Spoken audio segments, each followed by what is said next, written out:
Hi, Joe Doyle here. As a former bricklayer turned property investor, I would not be where I am today if I didn't first learn the art of business. Nowadays, a big part of my life is helping other tradesmen succeed with their business by sharing my knowledge, insights and experience. Welcome to the Tradesman Support Group podcast. We just recently had a Zoom call with Pat Falvey, and I have to say it was absolutely out of this world. The problem is, numpty here, I didn't press record on the Zoom until a couple of minutes in. So we're going to just jump straight to the conversation now. We've probably missed about 10, 15 minutes of the conversation with myself and Pat, where Pat was explaining that something went really bad for him in business, and he actually felt like taking his own life, and he went for a walk up to the mountains, and he climbed Carrauntoohil, and on that day he had a vision he was going to climb Everest, and the rest, they say, is history. He's been there a few times since. So I just want to put this little clip of the video of me chatting there in front of the main video, just to explain to you. We were jumping in, and there's a couple of minutes late, but I swear to God, if you sit down, put the feet up and relax, watch this. This goes on for over an hour. This will change your life. But I came back to the base, and I made my foundation strong, and then I built a team, because very little, like if you want to succeed as a one-to-one, that's grand. And you'll make money, and you everything will work out. But if you have a bigger dream, and you think you could do it on your own, well, very few can do it. It's a matter of building a team that believes in you, because you're the driving force if it's your own business, and you're the person that people will look up to, because people need leaders, or you can be a self-leader. But if that's the case, you start building from the foundation. So I built a team. I built, first and foremost, the foundation was learn all the skills. I joined mountain rescue. I learned rope work. I learned crevasse rescue. I learned how to climb. And now some people say that it was a suicide mission. That, in other words, what was happening, I was so stressed with the banks coming after me and bringing us to court and things like that. Now what I do is I'd go out, and sometimes I'd leave work at 6 o'clock or 5 o'clock and go down to the hills and climb Carrauntoohil. And that's the reason why I love that. And I sleep on the summit, and I come down and I de-stress, because a lot of it, like, sleep there. What? Yeah, sleep in the cairn up there, yeah. Sleep there, yeah. Jeez. And then I come down in the morning, and I drive back to Cork, and I go to work. And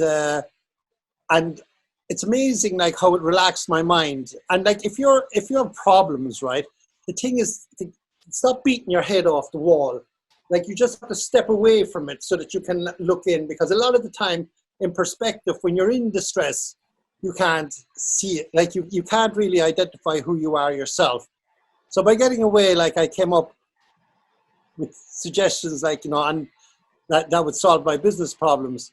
But what happened is I took a love to what I was doing, and I held both in tandem until I was about 40. And then I left the business side, and continued as a full-time mountaineer. So like the mountaineering side of it then, like after I climbed Everest, because the one thing is when you have a goal, and I do talks all around the world, but when you have a goal and you reach it, whether it's actually to get to 500 quid a week or 500 quid a day, 1,000 a week or 2,000 a week, once you get there, it's going to be what's next.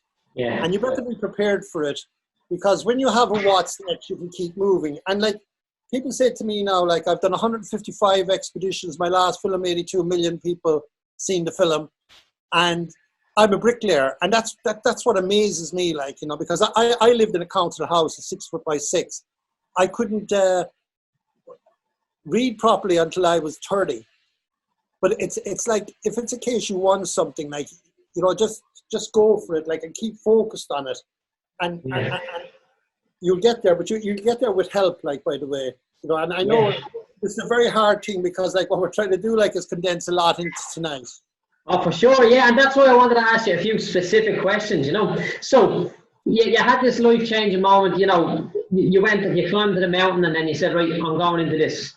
And how long did it take you before, like, how long does it take somebody to go from that to be good enough to climb Everest? Well, it took me about a 5-year apprenticeship. 5 years, right, yeah. Before I went on my first expedition.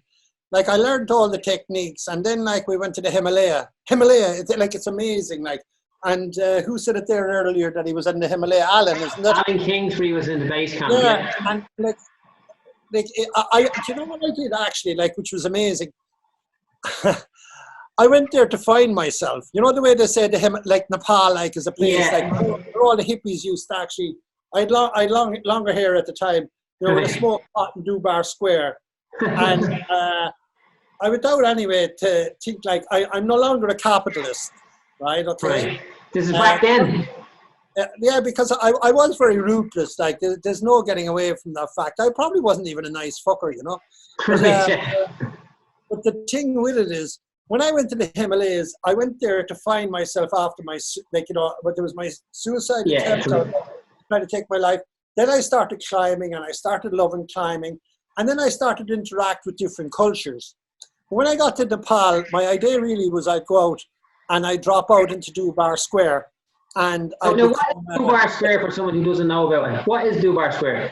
Dubar Square is the place where all the hippies used to hang out, like in the early 60s. And is that in Nepal? In Nepal, yeah. And it was actually like it was like Woodstock for all the world. Right. But when I actually started going out to find myself, I got another set of mentors, which is Buddhist mentors. My philosophy is Buddhism. And it's a philosophy. It's not religious and it's not spiritual. Like it's spiritual, yes. But it's like a philosophy where I learned a huge amount of shit about actually loving myself. Because if you can't love yourself, and if you feel you're constantly under fucking stress about thinking that you're not, like that you're not good, like, it fries the head, you know. So anyway, when I was in Dubar Square, I met these Buddhist monks, and you know, they put me on a new course of action, because they said to me, like, who do you think you are? You were put on this world to be the best that you can be. And whether we're a plumber or in football, or no matter what we're doing, we were put on this earth to give it of our best and to be the best that we can be. Like, that's all, the best that we can be, the best father. My greatest ambition is to become the best grandfather that I can be now, when people ask me what's next. So they said to me, they said, like, you have talent. And they said, if you actually do this, you're actually going against everything that the philosophy teaches us. So I said, what do you want me to do? They said, go back and actually make money. I said, what? Hold on a minute. So the monks sent you back to make money? Yeah. And then they said to me, which was very, very good. They said to me, like, you have a talent, and your talent is to actually be the best that you can be. So being here smoking pot in Dubar Square wasn't the best that I could be. So I can, with that, this is now like, because there's a whole story intertwined with Everest. So what happened is I thought about it, and I came back and I used my brain, you know, like, because I was like a Dell boy, and I built it back up. But what happened is, said, don't use it to be capitalistic. Right. And I said, what do you mean? They said, use the money to do good. So we're after putting 64 kids through school. This is back then? Yeah, like from then to a period of 2008. Brilliant. And I just realized what a social capitalist is. Right, that's a social capitalist. Like, you know what I mean? Like, all of you there, right, okay, like, you have all a certain standard that you want to get to, and you get to the standard. But then some people get very greedy, and we know lots of greedy people, and they end up just hoarding money. But the power that I learned was that when you're doing well, and we're very good in Ireland at doing this, that you try to distribute it. So I found a great way in the hills of the Himalaya, where we'd sponsor like a kid coming up, and we put him for 5 or 6 years through school in Kathmandu. $600 a year is what it was costing. Right. But one of the great stories that came out of that was that one of the students, Kami, went on to university in Boston. Oh, very good. And he got a job, and he was in IT in a big bank now in Boston. And he sends back, he's on big money. But that young fella that wouldn't make $240 in a whole year if he was working in Nepal was now making $120,000. And every year he sends $40,000 back to the village.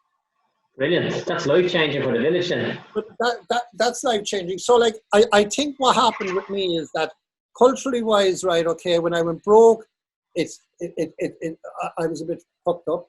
Yeah. And then I went to the Himalayas to find myself. And then I found out I lost myself. And then I came back like as a different person and a way happier. Can I just ask you something there? So when you went to the Himalayas, did you climb Everest that time, or you just went to Nepal? No, I went to the Himalayas first. I had an ambition to climb a mountain called Amada Blam. But like Right. part of going to the Himalayas was to think that that's where people find themselves. Right. If anyone here has ever thought like that, if they're stressed or if they're on burnout or things like that, like you have this yearning, like, you know, either to cut out the society or to find yourself. And it's a very used cliche. Right. But in actual fact, to find yourself, you lose yourself. So my first trip to the Himalayas, by the way, because I said I was going to climb Everest, you know, when I was on Carntool, it brought me to the Himalayas, but it brought me on a journey first.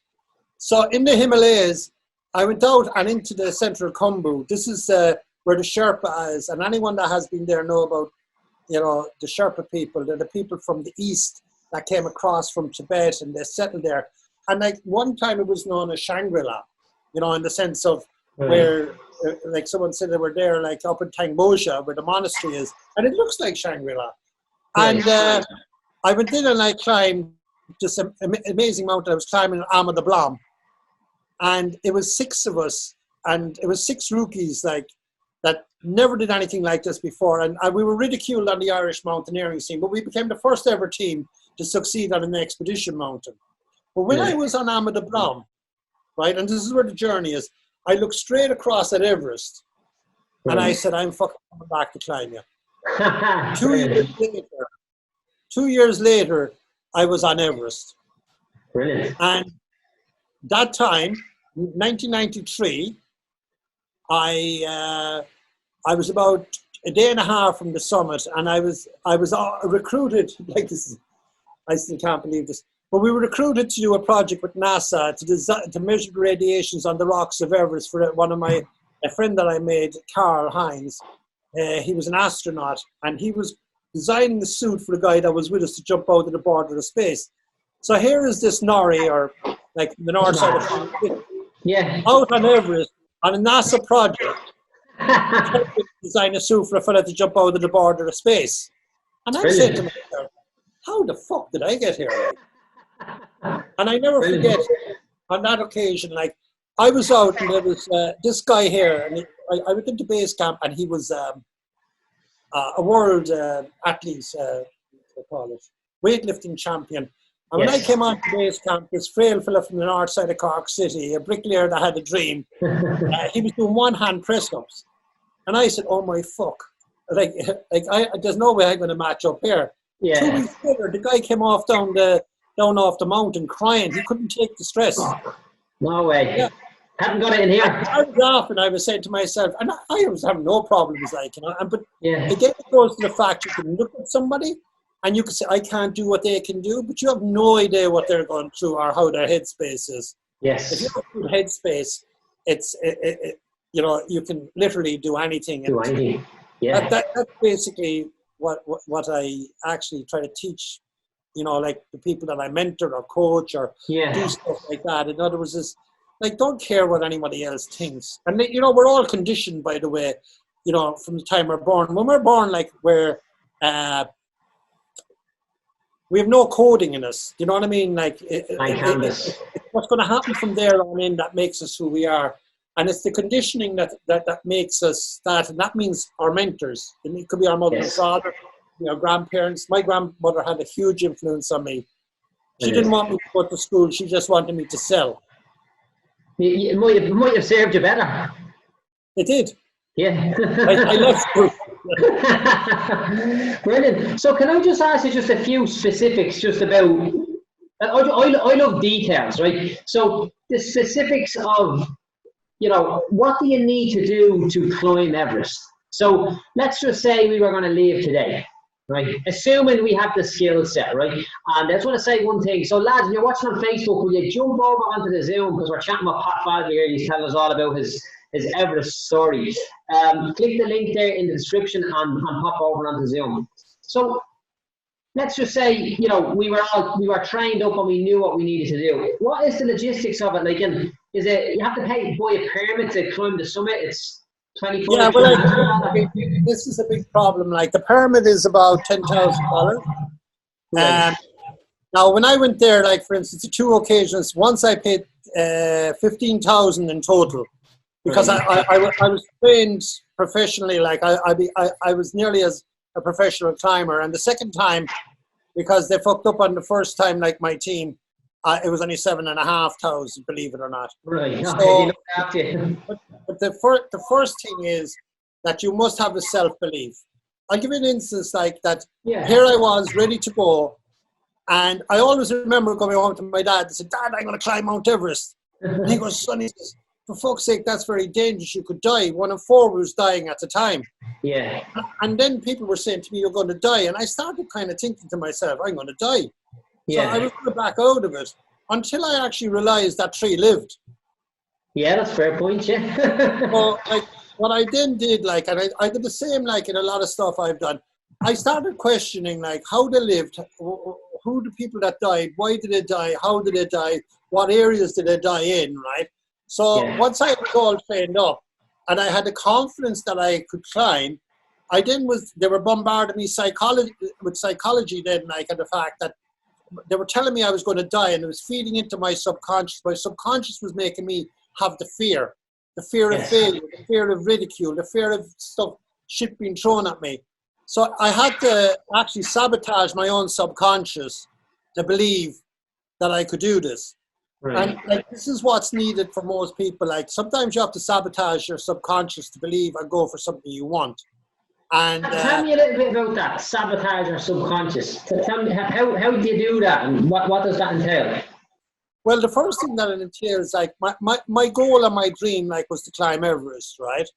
And my mother gave me a great verse, and again, it's about mentoring, but it's about, you have to want something bad enough to go for it. And if you don't want it that bad enough, your subconscious will actually, because they're trying to, but your subconscious, by the way, is trying to protect you, because they don't want to see you being ridiculed. Like, it's a very strange kind of setup, like, Keep the you whole safe.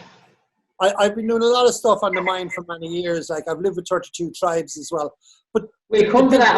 I want to ask you about that in a few minutes there, because I've a list on that book. Go ahead, yeah. The big thing is, like, that we're terrible at sabotaging ourselves. And it's our subconscious is doing it. Our conscious mind might say, like, I'm going to do this. And then all of a sudden you fall asleep, and there's something starts pumping up, like, you're going to die, you can't succeed, like, you failed before, you're going to get hurt. Yeah. And then it takes a huge amount to start, getting away from that. So, like, I was being fed one of four is going to die. Yes. So then I started thinking, fuck it, man, three lived. 3 lives, yeah. So you had to put your own perspective on that to keep you pushing But forward. I wanted to do it bad enough. I was going to sabotage the negativity. But my grandmother taught me that, and we're not going to get into that tonight. Yeah. But then what happened is I started reading everything and realized, and this is the one thing that changed my attitude on this one. My dad said, "Pat, for fuck's sake, man," he says, "why don't you take up golf?"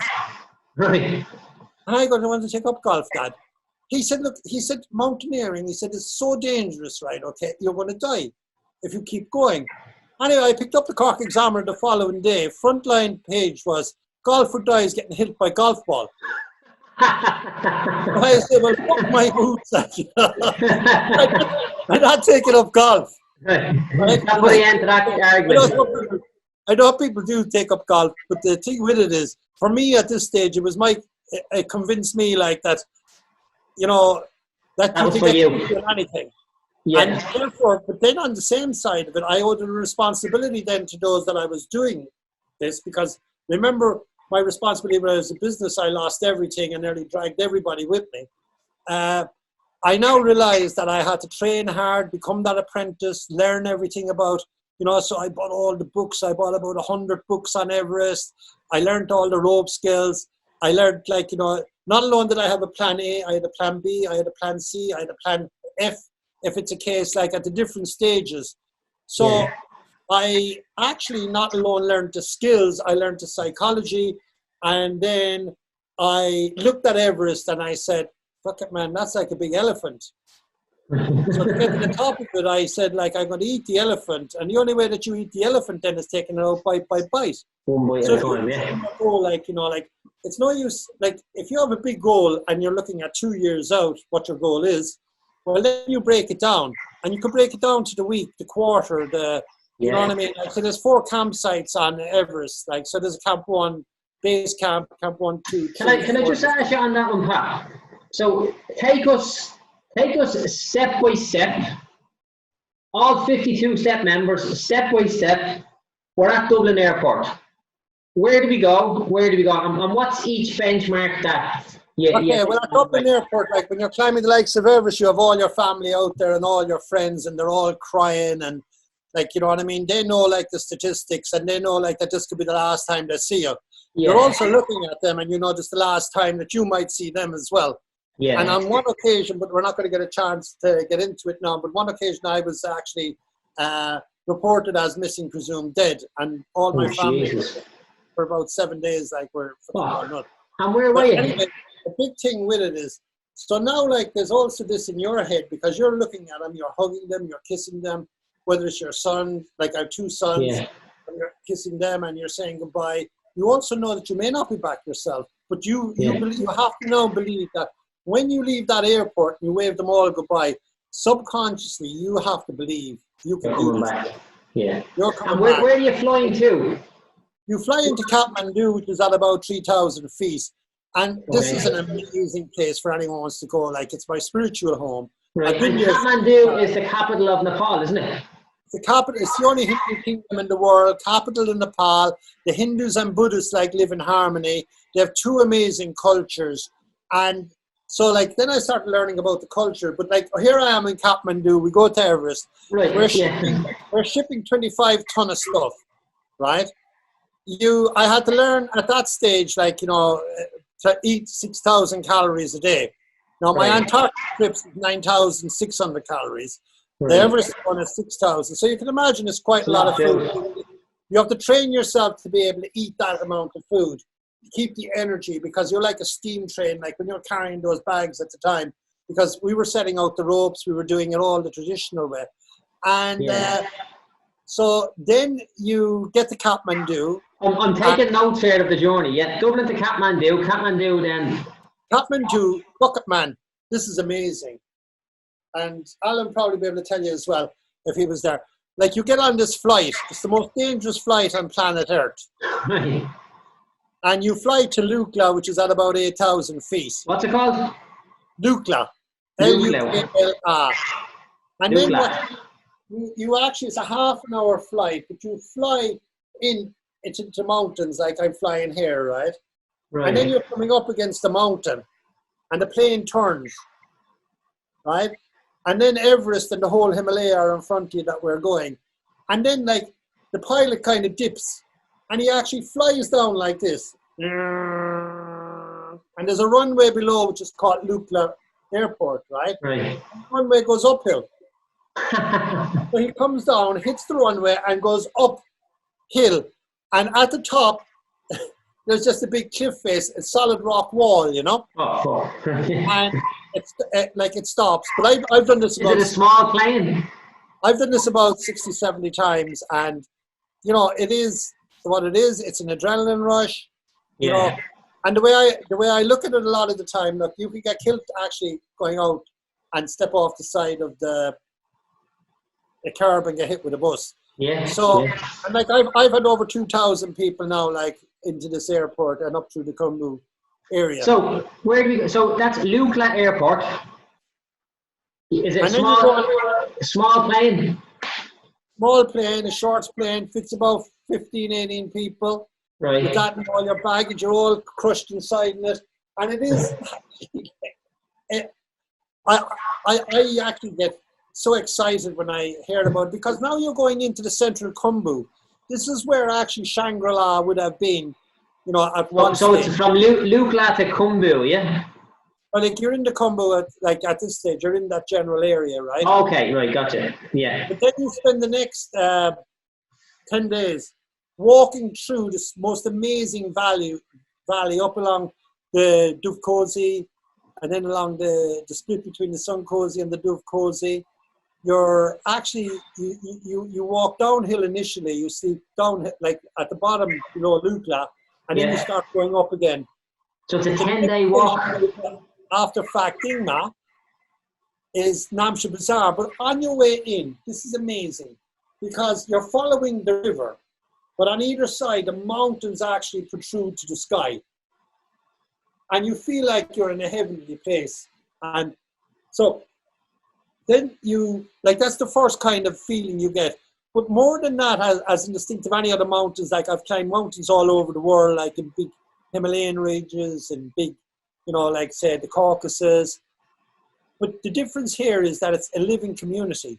All along the way are these little Sherpanis, the kids. They're like, since Hillary set up a couple of schools, they're going to school. But there's no road. It's just an emergency track. And on that track, there's no motorized vehicle. It's just yak, donkey, and naks, right? Jeez. Which is like a breed. And what's that? A nak? A nak, yeah, like which is a breed between, like you could say, a cow and a yak. A yak. Okay. Yak can't live below 12,000 feet. His heart will burst. Really? So they've created this breed called a nak, Right, the hybrid. But like it's amazing, like because you're going through this place, and it reminds you of Connemara going back maybe 100 years ago. Really? The fields and everything, all the stone fields, they're all etched out of the mountainside. The families only have about a hectare a piece to maintain their family because they don't have cash. Well, they do now because Kumbu is very commercial now. Right. Then you get to Namche Bazaar. And this is right. Let me write that down. So after we get off the plane at Lukla, we're 10 days walk. We're going to go for a 10-day walk into one of the most amazing landscape which is what you've said there. That's that place, yeah. Yeah, but then you go to Namche Bazaar. Namche Bazaar. Yeah. The best thing you could do? Go on. Download the fucking itinerary from my fucking website. Yeah, maybe, yeah.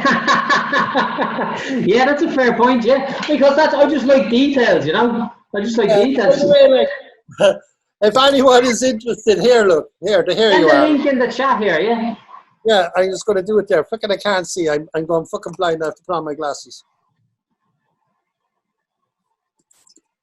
So Alan would have done that 10-day walk as well while he was doing the base camp, wouldn't he? Well, there we go. Brilliant. Yeah, we've got it in there.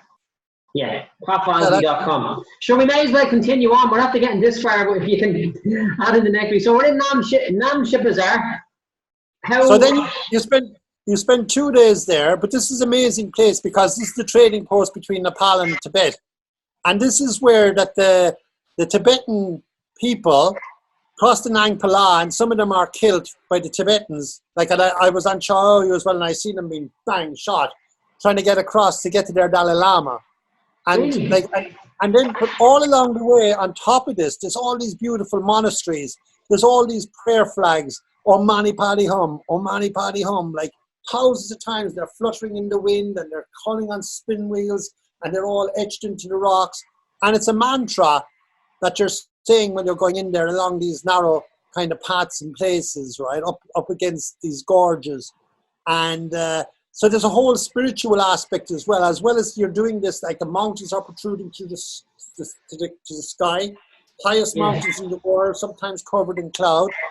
And then you go from Namche across to Tengbosha, which is, 2 one days of the walk. highest mountains in the world. And here, like, we usually go in and we, say a few prayers or mantras in the Tengbosha monastery. But here is also where I had a life-changing experience in 1991 when I was climbing Ahmad Ablam. I came out and I met this old guy coming in. And I said, fuck him, man, he's old. And I said, come here, what age are you? And he said, I'm 85. I said, fuck, man, that's amazing.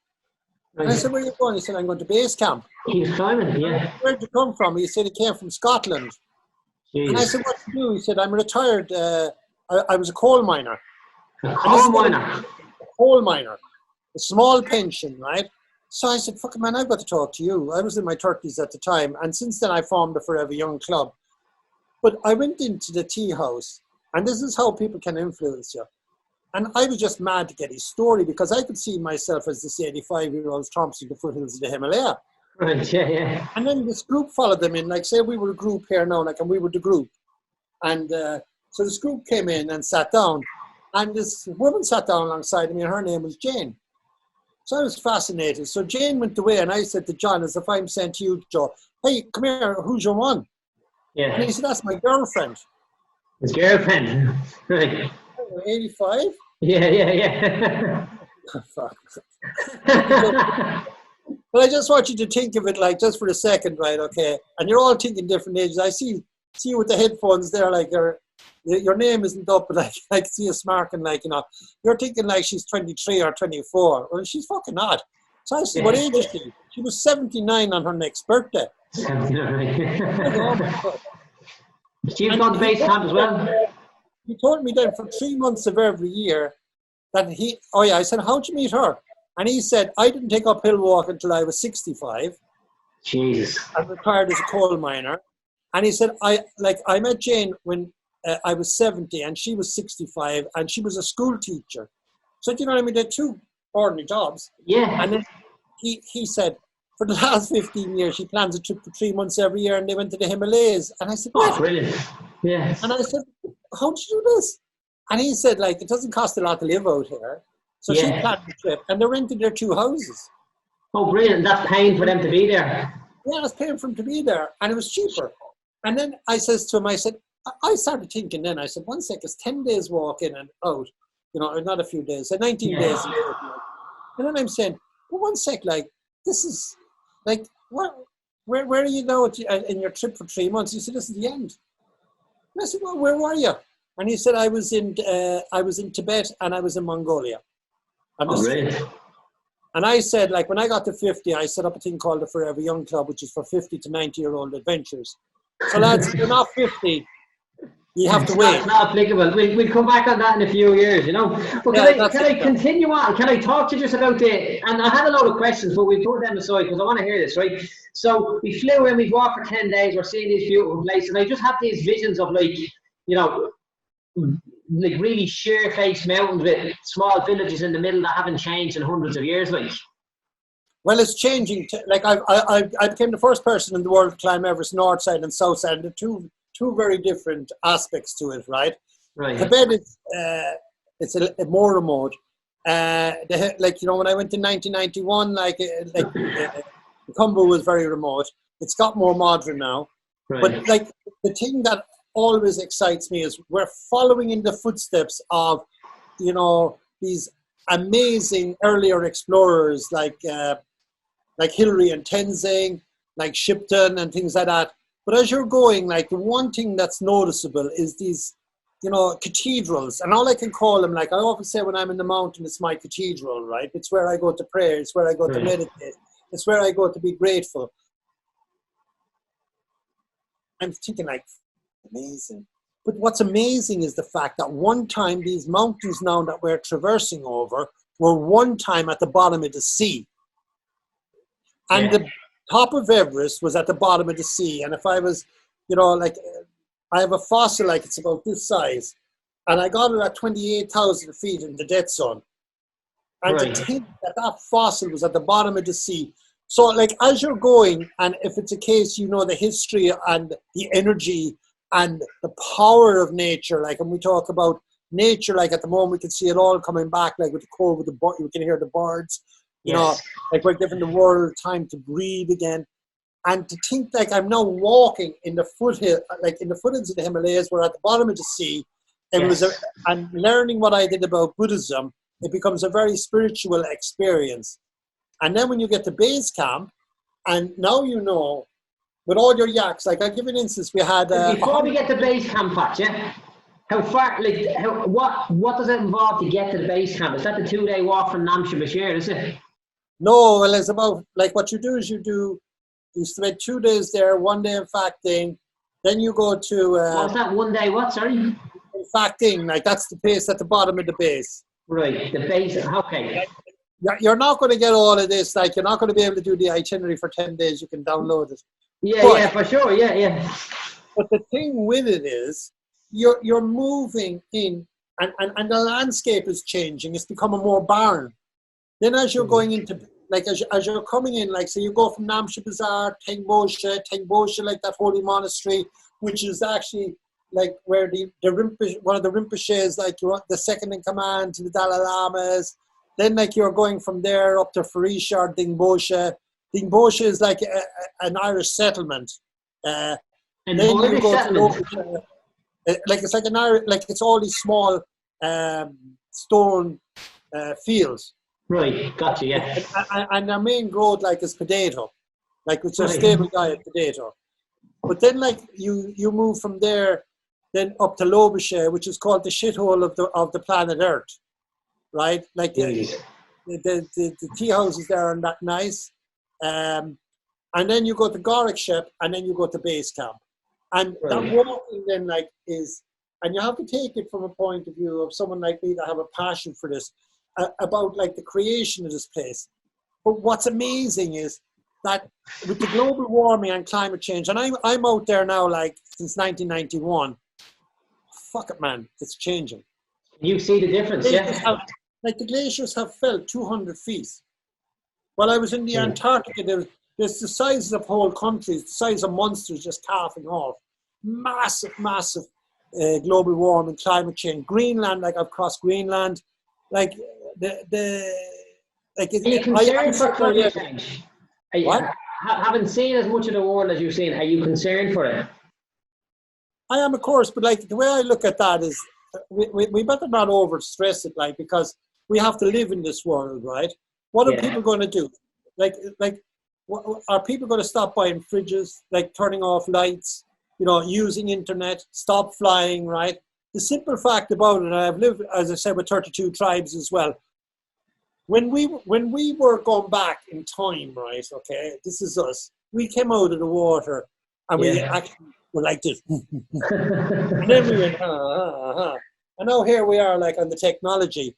So we've been constantly evolving and changing.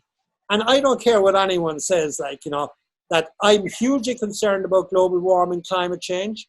But, like, people aren't going to stop.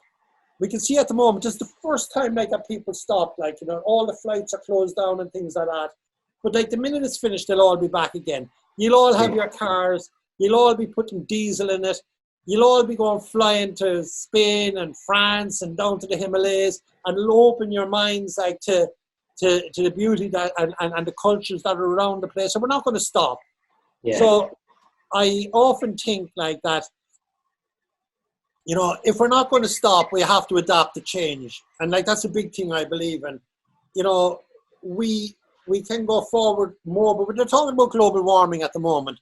There's only 1 billion people like us that have the wealth that we have, right? Right. And the rest of the world, we can't stop them, like, from actually wanting what we have. Yes. You know what I mean? So, like, the big thing that you could do with the world to stop global warming and climate change is stop the population increasing.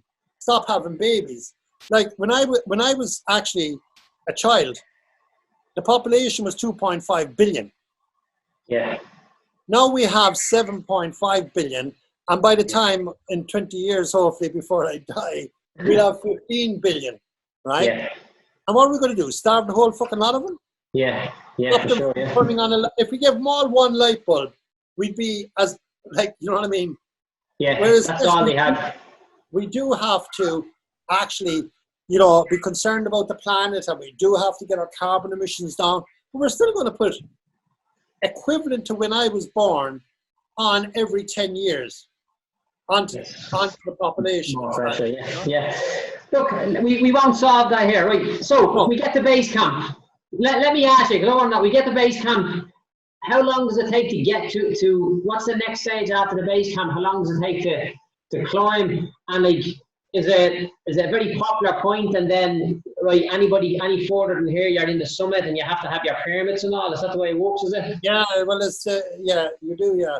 And, like, basically they're very strict on it, and you have to have that $10,000 paid.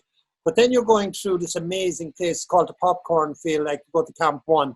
is the Kumbu Icefall. Or on the other side, then it's a way different. But I've done 2 sides, but we're only going to concentrate on one. Focus on one. And they're going through this place, and it moves 3 meters a day. So, like, if I have a ladder going from here to there, it moves 3 meters a day. Yeah. Do you want me to show you some of the stuff? Yeah, go for it. Over the screen. Do you want me to go in? Yeah, show some photos. Let's see. Okay, I'm going to ask you to share the screen. 1 second, I have to put on my glass again. Yeah. Host disabled attendee screen sharing. So you have to allow me to screen share if you want to do this. So I think you press it, yeah. Multiple participants can share. Now only one advanced sharing options. Okay. All participants. Right. Okay, that should do you now, Pat. Okay, can you see me? Right, I'm just going to bring up a couple of slides there, and I think it'll actually sound better about it. Now, if anyone, that's a dead body, by the way, you're looking at there. I'm going to actually try to see if I can... Tell us about that, Pat. He's called this guy, he's called Green Boots. That's just actually, can you see it now? Yes. Okay, well, Green Boots, like, he was actually just about 100 meters from the summit, and he was dying, and people passed him on the ropes and just left him there dying because their goal was to get to the summit. And again, like, it would take me a lot more because there's a huge psychology involved there, right? But let me, what I'm going to do is I'm going to go back first. I'm going to just show you, you know, like people say to me, what's the greatest Jesus. in relation to the likes of that. Are they okay to see this? Yeah, of course. Listen, this is the truth of it, you know. Okay, this is one of the things that can happen. Like, by the way, the guy with his fingers cut off was a friend of mine, like, who actually was with exhaustion, put his hands on the ice, fell asleep. And this was in the Antarctic, but the other ones were on Everest. Right? And K2. And just to show you, like, these are just, like, that's pulmonary edema. That's actually, like, the risks that's involved as well. So you have to deal with all of those risks. Like, this is where, like, that pulmonary edema and cerebral edema, because you're in the death zone, actually reacts that you can get altitude sickness. And this is where oxygen are nearly pulled out. You're flooding in your lungs. Your brain is swelling. Like, this is another danger here. You're looking at the jet streams. In here, like, on my last attempt on Everest, there was 15 reached the summit. This is on the earlier days. And only 11 came back. So 4 died on the descent on that day that you're looking at that slide. You were there. You were on that trip, yeah? Yeah. No, it wasn't my team, but there was 3 Koreans and a Bolivian American. Like, and this is where the psychology comes in, that you have to be prepared. Getting to the summit is not what it's all about. And if you look at getting to the summit, even anyone here listening in a business, and I made this freaking ultimate mistake. I became a multimillionaire. I didn't actually think about the fact of holding on to what I have, and I kept on expanding, and I overtraded, and I lost everything. So I learned that about climbing. Like, the summit isn't the summit, right? Then you have, you know, like the success is about having a team working together. I'm just going to go in actually to just show you because. Can I ask you there, Pat? Did you know, maybe this is not the right. Did you ever lose anyone on your team?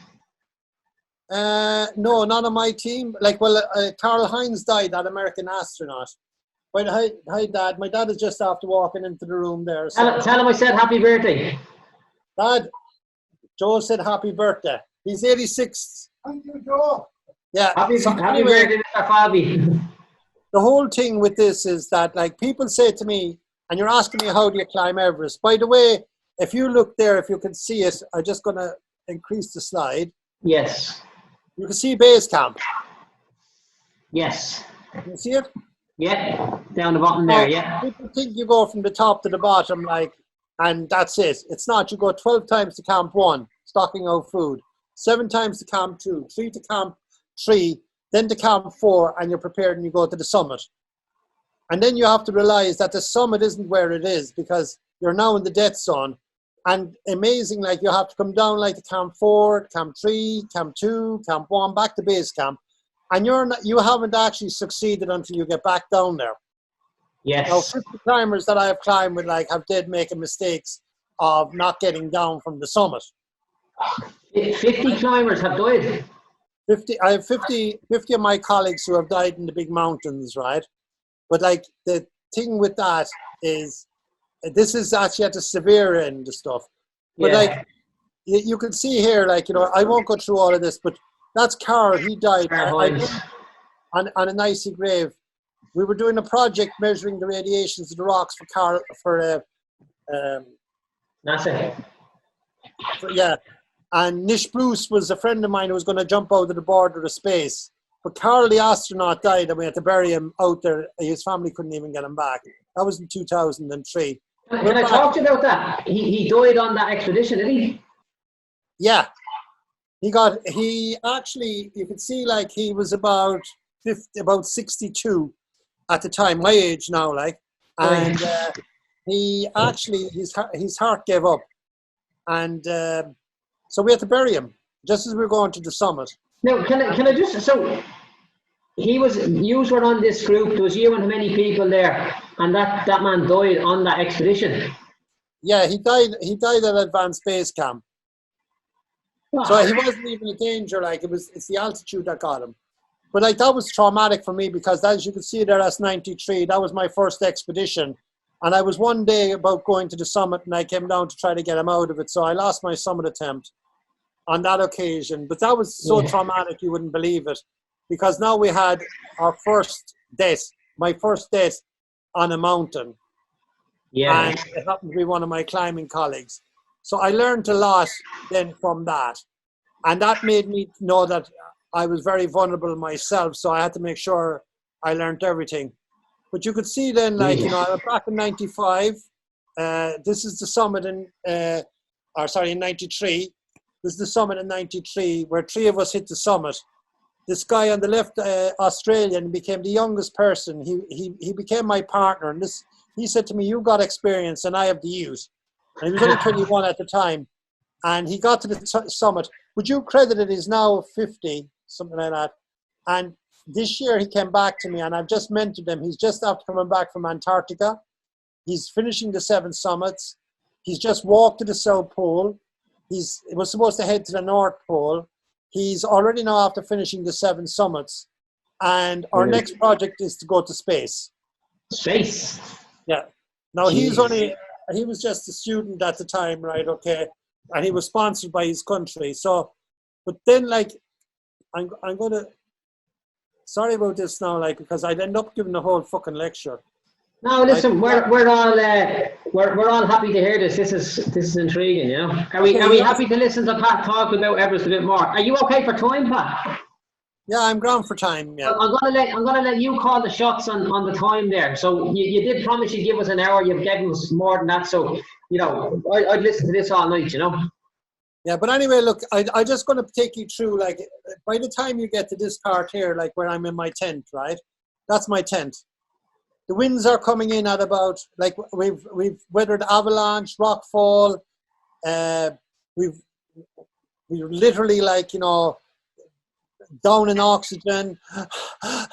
We're breathing like this, and that's actually our tent tied in fear that it would be blown off the mountain. So we're inside in that tent, just trying to hold it up as the winds come down, and we're trying to figure out, like, will we go to the summit or not? We're at 26,000 feet in the death zone. This is in the tent, and like we're protected only by a thin skin of man-made material, which is no thicker than your sheet.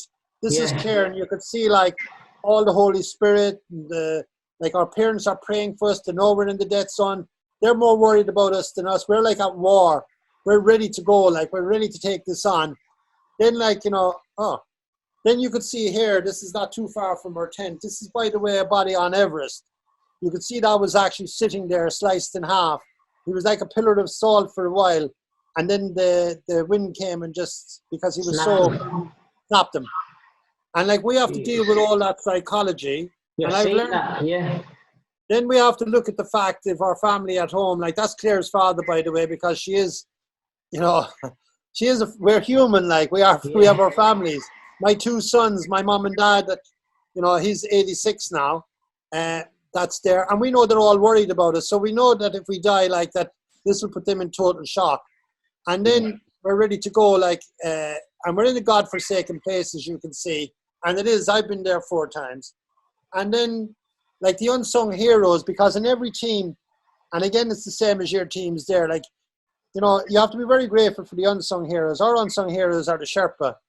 And this is Pemba Geljing, who, by the way, became National Geographic Hero of the Year from, you know, the film I shot in on K2. What's the name of the film again, Pat? It's called The Summit. The Summit. I have a book on The Summit too. I'll show you in a minute. Actually, I fucking can't believe I'm saying this.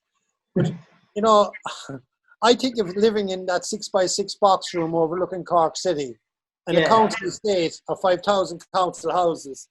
And like, when I'm talking to you like this, I can't believe this is like a dream. And the only reason why I know it's not a dream is I'm showing you the slides. It sends goosebumps up through me, like, you know, when I think of some of the stuff like that we've done. But that's Pemba. Were you ever scared, Pat? I'm scared shitless all the time. If you're not scared, if you don't look, it's the same in business. If you don't have a fear of going broke, right? If you don't have a fear of making a mistake, like, you're going to fucking make that mistake. Definitely, yeah. So there's fear and there's respect to fear and there's actually how to tackle fear. Right. So are you all in a constant state of being on edge, watching out, hyper vigilant at all times? I wouldn't say on edge. You have to be confident as well. You have to believe. So you have to ensure, like, you know, you could see like that when it's down to minus 60, we must make sure, like, and we know it could go to minus 60. Like, it's minus 35 there, which is cold, but I've been at minus 60, like in the Antarctic, like where I spent 70 days without ever coming out below minus 20. Your deep freeze is minus 18. And I've been never coming below minus 20 and at times up to minus 60, burning 9,600 calories a day. But this is Everest. And then, like, you could see now, like, we're ready to go to the summit. So when you leave your tent and you're in the dead zone, no one is going to say, you know, are going to give out to you for coming down. Yeah. They all think you're mad for going up. Yeah. You can go up once you fucking exit that tent. So here we are now, like, you know, and we're going on to the southeast face. And this, I bring you to the top part because I could keep going forever before I get there. But there, like Scott Fisher, he's a friend of mine, and he's lying there dead since 1996. So we stop, we bless ourselves, we say a prayer. That's actually Claire just in front of me now at this stage. Right. And Scott is lying there dead, so we stop and we bless ourselves. And I say to Claire, look. She looks at Scott, and I look at her, and I say, up or down? And she points up. Right. But we now know that getting to the summit is not what it's about, because it's far harder, like, you know, like if you just have the summit as your goal to get back down. So we continue, yes. And here we can see like a shot on the ridge line coming up on the southeast face. And what's so amazing about this, all of the foothills, the high mountains, these are all huge mountains below us, are now protruding through puff clouds, and we're up into what was once the bottom of the sea. And here we are on the Hillary Step, and I nearly died there. What's the Hillary Step, Pat? Hillary Step is a very famous step on Everest that Hillary actually had to try. It's the crux of the mountain on that side. And it's like, I nearly died there in 2003 myself. And I came back when I was only 1 hour from the summit. And like I often use that analogy that if things are going bad for you, sometimes there is a time to stop in business too. And I didn't. And I lost my business. And I lost my health and my mental health when I didn't. So I knew that I was an hour from the summit, and I turned here and went back in 2003, knowing that I'd come back, and we did. And here we are now in 2004, going for the summit. And here we can see, like, if you look at the far out reaches here, these are all the contortions from the seabed. You can see all the laydowns of the sands from below us. And then we got to the summit, and then brilliant. That's actually on the summit. And then I took a size of a snooker table. I took out my camera and I turned on that table, and that's looking north, south, east, and west. And then here Claire became the first. One of my targets was to have the first Irish female reach the summit. Claire actually has done 22 expeditions with me. She came, Karen Toole in 2002, and here she is on top of the world in 2004. And she went on to be the second woman only in the world to do the 7 summits and Everest. And then, but that's like what is at the top. And you know, I did something very special then, like, but we have to remember, like, these people, they're there now. Chumalungma is Mount Everest, goddess mother of the earth. They're there now with their goddess. But then I did something very special on the top, right? I brought Freddie T. Bear, like, there's a whole story. I'm not going to go into it, but $250,000 kids follow that little bear. He helped me come back from the Hillary step, and all the kids were going mad like that. So he failed. But fucking Freddie knew he didn't fail. Freddie learned the lesson. He went back. And here he is now sharing the top of the world. And he went on to do the 7 summits afterwards.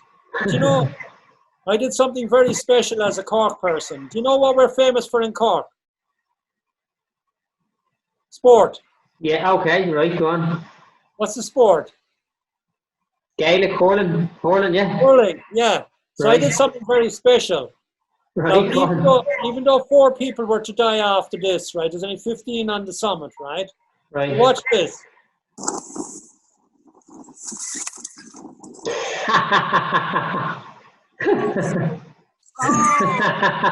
Brilliant. Highest cockfodder in the world. I fucked. I'm sorry. That's the highest cockfodder in the world. Ah, brilliant. I can barely breathe. It was. Anyway, so there we were. That's the top of the world for you, right? Brilliant. But you know what 15 of you guys were up there on that one day, yeah? Yeah, like my team was just me and Claire and a few of my friend Sherpas, like, you know. Right. But, you know, like 4 people were to die on that summit attempt that day. And, but when we were on the way down, you know, like, it's amazing feeling, like, you know, like if I had to give it to you there, like, it even sends the shiver up through my spine. But, you know, when we were on the way down, Claire said, what's next? What's next, yeah. And that's the thing in business or anything, like, and I keep on saying what's next. But believe it or not, within 1 year, I said, how about the 7 summits? Claire became the 15th woman in the world only. And I became the first person in the world, and still I think the only person to do Everest North and South. And this is on Antarctica. And you know what happened next? Go on. She said, what's next? When she finished it. Brilliant. And then we went, this is in the, just to show you, like, you know. Jesus, like, look at that. The Antarctic. This is just like 60 days, like, you know, and that's just her putting up her mask. And it's like liquid nitrogen. And then when we were on top of the mountain there, she said, what's next? Then we went across South Georgia. I recruited then, I thought this was amazing. Can I prove that if people want to do something, they can do anything? And I trained the biggest group ever across South Georgia that Shackleton and Crean did. Brilliant. Proving the fact that if you're part of a good team, and like, I don't care what it's in, like whether you're in building, whether you're in sales, if you're a good salesperson and you can sell, if you get the talents, you can move your talent anywhere. You shouldn't all the time be stuck. If you're good at what you do, you can do anything. Then I crossed Greenland, 660 kilometers. Never skied the year before it. Then I went from there. I recruited 3 people to go to the South Pole. Trained up 6,900. Then went down to the South Pole. Walked to the South Pole. 60 days. Got to the South Pole, and you could see like it wasn't a straight line. Ended up passing Shackleton, and ended up at the South Pole. Brilliant. It's an amazing place.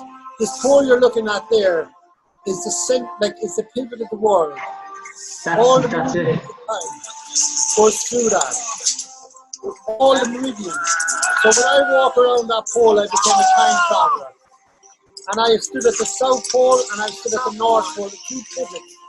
That's it for us reaching the South And Pole. that's 60 days, burning 9,600 calories a day. Everybody is absolutely amazing.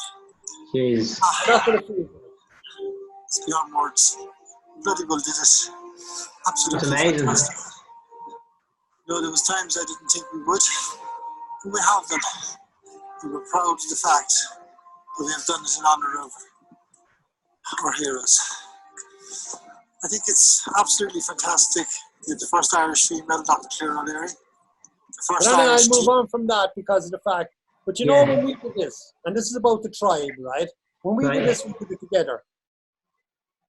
And there's a great story that I tell about Special Olympics, right? And my mother taught me this about teamwork and about tribalism. That, and you're a tribe there, that there was 8 Special Olympians trained 4 years to win gold, silver, and bronze. And they were at the starting line. The gun went off, but the last little girl fell flat on her face. And this is what's going to happen with us now. Like, so just tell us that again. So this is a Special Olympic race. Yep. Okay. The participants had trained for 4 years to get there. Yeah. So you can imagine they were all focused on winning. Winning, yeah. Right. And even though they were Special Olympians, they taught us a great lesson on this one, right? So what happened is they're at the starting line and they're all going for gold, silver, and bronze. And the gun goes off. But as the gun goes off and they all take off the starting blocks, one girl fell flat on her face, straight from the goal. Right. And the whole auditorium went, oh my God. You can imagine if it's one of you there, right? Okay. Yeah. And everyone said, oh my fuck, like, it's a fucking disaster. What happened is, within a megasecond, the second last little girl stopped. The second last girl stopped. Like, one of the girls stopped, right? To help the girl that fell, was it? And she walked back to pick her up. Right. And the whole auditorium were in shock. But within megaseconds, the other 6 stopped as well. And they all went back. And they linked hands and they came across the winning line together. Brilliant. So you all got gold. They all got a gold medal. Brilliant. Right? And this is what part of the tribe is being lost, because this is what we've lost, the Celtic Tiger, every fucking thing else, right? We've lost that ability to pull together to come across the winning line. So here we are in one of the hardest thing known to man, and we had 34 people cross South Georgia, and here was a team, like the 3 people you're looking at there with me, had never done anything like this a few years earlier. But because they believed in themselves and they believed in the thing, they crossed that winning line. And that's what it's all about, going in the same direction. And the other thing is, can you hear the video on that side? Can everybody hear it, yeah? Yeah, go for it. Yeah, but communication. And this is a little example I have on communication if you get it wrong. Right, go for it. Das hier ist mein Sektor. Das hier ist das wichtigste Gerät des Küstenwächters. Das Gerät, das This is the guy that's been trained, right? Radar. But this is where communication goes wrong. You like that? Mayday, mayday. Hello, can you hear us? Can you hear us? Can you... Over. We are sinking. We are sinking. Hello? This is the German Coast Guard. We're sinking. What are you thinking about? Jesus Christ. Right? So that's where communication goes wrong. 2 of my friends are dead because they said they were coming down and they was interpreted take the tents down, and they came down, there was no tents and they died. Communication. And that's fuck. So, like, you know, success doesn't happen by accident, right? It's about high performance planning. It's about success is all in the mindset. And this is my Buddhist monks, right, okay? It's just about going for it. But I just actually, but anyway, look, this is just something for you. And this is the way that I work in my businesses and everything else. Is to have a goal. Yeah. You see that? To build a foundation. In other words, you're out there, it's a way up there. Yeah. But that's where you're fucking starting, like. Yeah. You're starting down at the foundation. And when you're all in business, like, it's to have a plan. And this is what mentoring and coaching is all about. Then, like, what you have to have is a strategy. But when you have the strategy and the plan, what you must put together is a team. Yes. Then when you have a team, and that this is whether it's, you allow vulnerability, because, you know, I'm not going to agree with you all the time, like, but if you're an asshole, like, you just keep putting me down, like if you're a Trump or a Boris Johnson, right? Yeah. You know what I mean? And then, like, but if you allow the vulnerability and you listen, because most people don't listen, like you allow the trust, but then like as a business person, you have to allow the conflict within, like, because people will think differently, constructive input. But then if you do that, you get the commitment by your team, buy-in. Then you, like, what will happen is people allow vulnerability. But this is where, like, I built massive organizations. You allow people to have self-leadership because we try to control too much. And that's it. That's just actually, this is actually my grandson, right? And he, like, I wrote the book, You Have the Power. But just listen to this. And I want you to think about what you want. And if you have what he's got, like, he's nearly died 3 times already. What are we? Explorers! Who's explorers? Yeah. And who else? And Glenda. Yeah. And show me your explorer hat. Rah. And what have you got? Show the people what you've got. A rucksack. And what else have you got? Look here, look. Look, what's this? What's this? Show The 'em. power. What has Jack got? The power. So it's all about mentoring, right? And basically everybody there has the power, right? And he's just had his leg amputated, by the way, in November. Jack has. That's my mom. Yeah. But he was being bullied. So I wrote this last book for him. It's You Have the Power. I don't know what happened there. But anyway, the thing with, like, that's my mom and dad, and they taught, like, it's about mentoring, and every one of you are mentors, right? This is about success and failure. I'm not going to go through it now, but as I say, look, my dad has taught me to fight for your fucking life, son. And when you're down, he says, come out, he says, fucking fighting. Brilliant.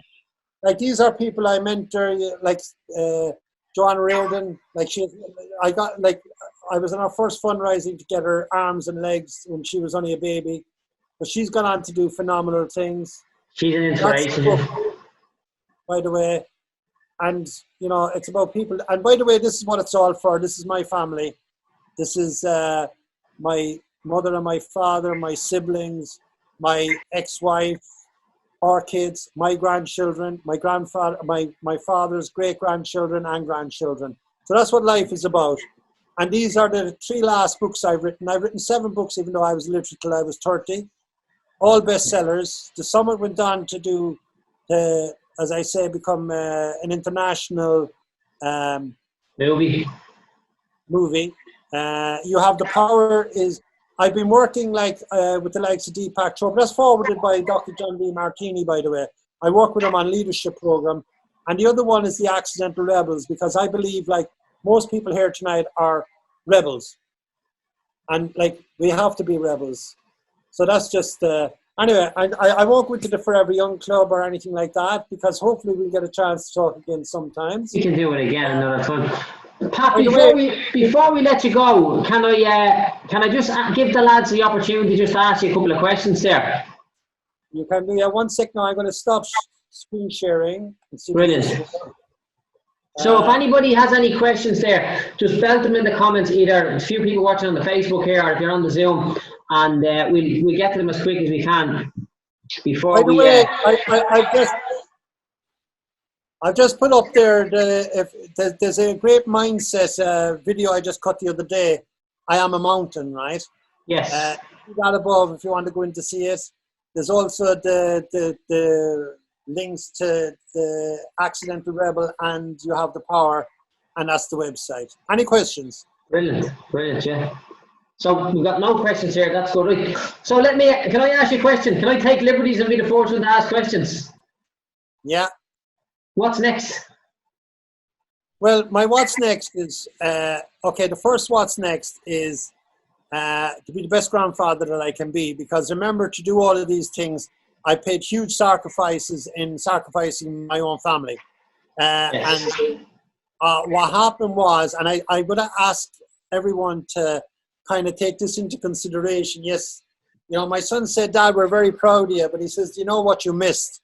And I said, what? He said, you missed parent-teacher meetings, you missed a lot of, I've missed 2 graduations. And he said, even though we're very proud of you, now that you're getting older, he says, can you throttle back? Because I was very driven to succeed. But there's a great verse, if anyone, and some of you definitely would be able to identify with this, Joe, because I think you have that mentality. And it's about people have dreams, goals, and aspirations, but be careful for what you wish for because you might get it, right? And this is Robert Service, and I'll explain this in a minute. There's a breed of men that don't fit in, a breed that can't keep still. So they break the heart of kith and kin, and they roam the world at will. They range the field and they rove the flood, and they climb the mountain's crest. For theirs is the curse of the gypsy's blood, for they don't know when to rest. Right? But the end verse of that, like, was when I was in my 50s, and I know a lot of you are a lot younger. When I got to my 50s, if I kept going being as ruthless as I was and as driven as I was and didn't have the legacy issues that I would actually see, like that life is about legacy and legacy is about family, I'd have ended up like this in the Robert Service poem. And there's two great pieces in between, right? He has failed, he has missed his chance. He has only done things by half. Now life's been a jolly good joke, and now it's time to laugh. Ha ha! He has won and the legion's lost. He was never meant to win. He's a rolling stone and bred in the bone of the man that didn't fit in. So I decided to fit in. Right? And mom and dad, my dad is just sitting across from me here, listening. He's going to bed soon, so therefore, like I'm up here at the moment, like caring for 2 days.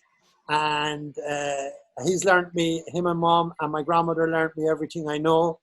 He was a bricklayer as well. He's an amazing person, but has taught me about fighting, about always to be the rebel, never let anyone put you down, have the self-confidence, believe in yourself, have gratitude for what you do have, and try to protect your mental health as well, because like it's what's counting. Yeah, for sure. Anyway, that's Robert Service, by the way. So tell me that guy's name there, Robert. Robert Service. One second. Serverus. Robert Service. The men that don't fit in. Now, there's two other verses in that you're going to love. But also, by the way, just not to outdo myself, it's also in my book, You Have the Power. So, like, if we're getting a book, we get your book. I'm a salesman too, by the way, but like it doesn't matter. I make fuck all from books. You have to. Yeah, of course. You're here to serve. Pat, that was amazing. Like, I have to say, it's great to listen to somebody who's been around a lot longer than me and just hear the stuff. And what I can take from that is like, just keep going. Always have a what next. Because the unfortunate thing is, once we get beyond this corona, there's going to be some other challenge. So we'll keep going. I'm not too sure who it is, but his phone is Fathead. So Fathead said he could listen to you all night. The proud Irish ambassador, amazing, brilliant. The men that don't fit in, and I think you've destroyed pretty much everybody in here. Can I just give you another one that I got from my parents, right? Yes. And I see a lot of you there. We could be going through very tough times now, right? Yes. Okay? And a lot of us will be under stress. Like, in others, all my income has stopped. Like 20 trips I've had going abroad, right, okay, have stopped. I have no income now, right? Right. So I could be fearful about it, but like I'm going to accept the fact that my mental health is more important, right, okay? And, things will come back. But the big thing is not to quit, right? And I'm going to give a verse that when I try to take my life through suicide all those years back, and remember, I'd never have actually got to this point if I allowed it to actually affect my mental health. So like there's a DNA like that we train people in about how to not be overstressed and to get the perspective right. But here's one for you, right? And you've all been here, and I've been here, right? When times go tough, as they sometimes will, and the road you're trudging seems all uphill, when funds are low and debts are high, it's then you must not quit. Because success is failure turned inside out with a silver tint of cloud of doubt. You can never tell how close you are. It may seem far, but be so near. So stick to the fight when your hardest hit, because when times go tough, that we must not quit. Brilliant. Right? That's And if amazing. you adopt that and come out fighting, right, okay, when you're my age, because I don't see many of you there, like, you know, I don't know, is there anyone there my age? But the thing with it is, I would not have, if I stopped fighting, I would not be where I am today. I would have not had the experiences. I would not have had my grandchildren. I would not have had all the experiences I've had if it's a case I allowed it to affect my mental health. Yes. So, yeah, Yes. by the way, I think I might have put it in there. There's a meditation piece in there. It's very good. It's called I Am a Mountain. And I know each and one of you are a mountain. It's just one I did the other day for the university. And just go in and listen to it. If you know nothing about meditation, and keep posted to my, to my blogs and things like that. Well, yeah, what I'll do, Pat, I'll get you to send me all the relevant links and I'll post them in the group. Or just post them in the group yourself, sure, because, it's a pleasure. It's an honor to have you as part of our 52 steps. So we're happy. We're happy to have you. The last verse you gave us there, just don't quit. Where did that come from? Which? The one you said there a minute ago, just don't quit. Success is failure. Oh, sorry. There's nobody have got it. It's out there. Just put in "don't quit." First one, don't quit. Right? And again, it's in my book. You Have the Power. Not that I'm asking you to buy it. It's also on ebook and audio as well. But like the whole thing with this is, it's about mentoring. It's about actually legacy. It's about helping. Look, for me to be here tonight, if I was talking to you, I'd be excited about this. This technology has allowed us all to speak together, right? And I haven't spoke to any of you, but I know like at some stage I will meet a lot of you again somewhere. And yes. if I can help, like I'm sitting here like on lockdown, and it's like, what the fuck else would I be doing? Brilliant, yeah. Amazing. That was absolutely, honestly, people say that was legendary. I'm so grateful for the opportunity to listen to you speak here, particularly that you came and spoke to my tribe, my people, our people in here. So that was, anything we can do to return the favour, and I'm sure speaking for everybody, anything we can do, we're all going to be willing to help you out there. I think we better let you get back to your father there, because we booked you in for an hour and you've given us an hour and a half. Okay. Like I'll talk forever. I especially what I love doing. This is what I love. When you talk to me about mountains, it freaking brings me back to the top of the world. Like when I'm talking, like I can feel it. I've been there. So when it happens, it gives me the opportunity to be back up there again. Yes. So thank you for listening, and I really appreciate it. I wish you all the best. And like, as we say in Nepal, right, okay, and like I'll be doing mantras like the Om Mani Padme Hum, like they basically bring people into an alpha state to get their beta and like brainwaves actually firing, because it's all about actually breathing and relaxing. Like you are brilliant. You are a fucking mountain. You are as strong as that mountain. Like the winds and the storms that come up, like you stand there with your ground feeted, right, okay, and you don't be blown over. So on that note, as I would say, namaste. Namaste. Thank you very much, Pat. Okay, Thank you. Bye. So guys, thank you very much for listening in today. If you're struggling with any aspect of your business, do not suffer in silence. All good business owners learn from the mistakes of others. And trust me, I've made a lot of mistakes before getting to where I am today.